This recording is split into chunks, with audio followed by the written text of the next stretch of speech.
Thank you for listening. My name is Sean Raftery, and today I have with me the wonderful Beta Roxana Tarani, who is a filmmaker and aspiring screenwriter. If you'd like to start, could you maybe give a little background of your life, upbringing, and what got you into filmmaking? Well, I can definitely say, as a filmmaker, let me just give you a brief background. I grew up in the Bay Area, born and raised in San Francisco location.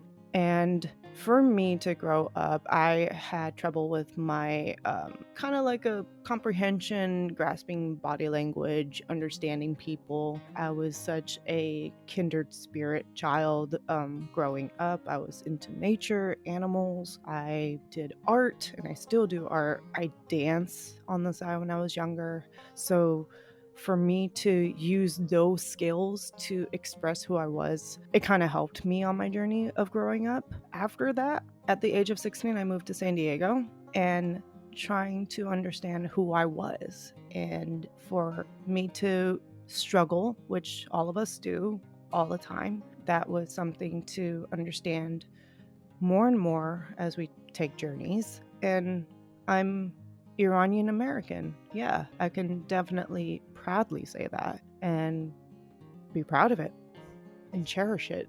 So, as an Iranian American woman, what kind of difficulties has that brought into not just growing up, but in this industry of filmmaking and screenwriting? It brought let me state this way. As Iranian American women, I wasn't thinking it that way. For me, as just a woman or just a human being, really, when you have that passion, you just go for it. So when I was inspired for filmmaking was at the age of 10, I wasn't kind of looking at it saying, I'm going to be the next woman to make a film. No, no, no, no. It wasn't like that. It was more of, I want to be like them. I don't care if it was a guy. I don't even care if it was any other, like a monkey making a film. Like, I wanted to be like them. I want to be part of their group. I want to be like the fantastic filmmaker. Like, that was basically what's going through my mind. And I was that type of child back then, and I'm still am. I see everyone equally. Like, no one is not like his or her. It's just human. So for me to act that way, it didn't dawn on me until when I was in my 20s, when I was going to work as a preschool teacher for 8 years and realizing that it's difficult for females. When you look at the news or you watch the awards, you notice that most likely males are getting the attention or winning the awards. And then you start thinking, well, shoot, do I have a chance to be in this film?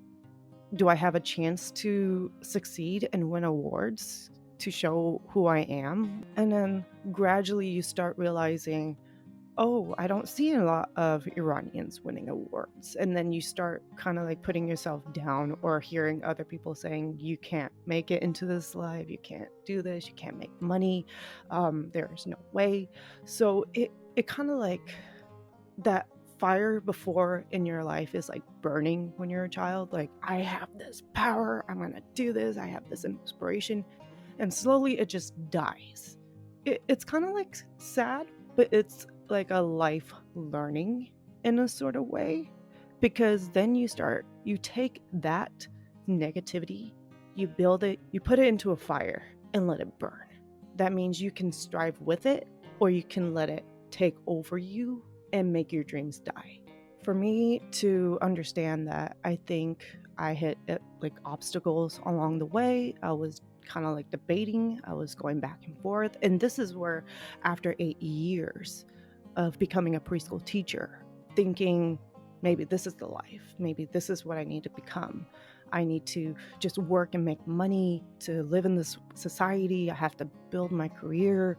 Forget about film, it's not going to work. So for the whole time I was living like that, you didn't give that power. And then you start realizing, every time I go to the movie theater, I'm constantly critiquing these movies.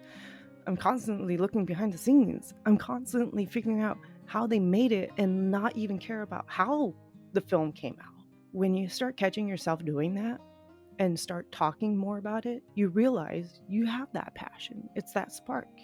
It's that your intuition of this filmmaking is where you want to be, is where you want to become. And then you start thinking, I'm gonna take that bold move and change my major. And that's what I did. And this was during the timing that I changed my major, pandemic hit. And that was the biggest thing. As someone like me who is freshly in her 30s, to change her major, take that step and say, I don't care about my age, I'm gonna do this. I wanted to do this when I was younger. I wanted to do this when I was a teenager or 10 years old. I have that passion. It's going to happen. Are there any current projects you are working on that you would like to promote at this point? At the moment, it will be the podcast that me and a group of friends have been making for fun, but I know deep inside we're going to be famous one day by making it. But Josh and Beta versus the Multiverse is a project that I really do love and enjoy making. And I can say that I am so proud of making this project. It's something that we are expressing our personalities and what we understand about filmmaking and what we know about the filmmaking. And another project that I have been working on and still working on, it's a continuation. I did create the Alice in Space. It's a short story. It was a script for film, but I took that and I made it into a short podcast drama series. Well, thank you so much for the interview, and thank you so much for expressing yourself. Well, thank you for having me, and I love doing this. It's so much fun.